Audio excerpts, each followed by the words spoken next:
এক জঙ্গলে তিনজন বন্ধু ছিল, বাঘ, ভাল্লুক ও বাদর। তারা একদিন ঘুরতে বেরোলো এবং তারা নাচছিল, অনেক মজা করছিল। জঙ্গলে ঘুরতে গেল।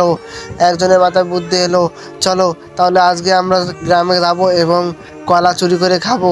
তারপর তারা কলা চুরি করতে গেল, কলা গাছের নিচে যা বুদ্ধি করলো কে কলা পাড়াবে। তারপর বাদরটি বললো আমি পাড়াবো। তারপর বাঘটি বললো ঠিক আছে, তাহলে তুমি গাছে চড়ো, আমরা নিচে আছি। বাদরটি উপরে চললো, ভাল্লুক এবং বাঘটিকে কলা পাড়িয়ে দিল এবং তারা কলা খাচ্ছিল।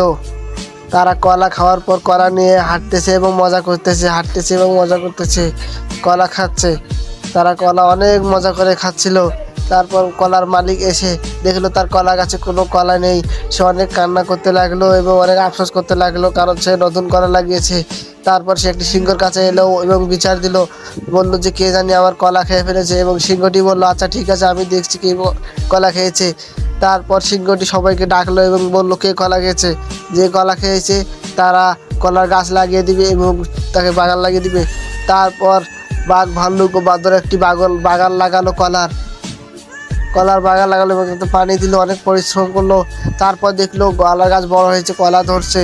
তারপর কলার মালিককে আর দেখে তারা কলা দিল।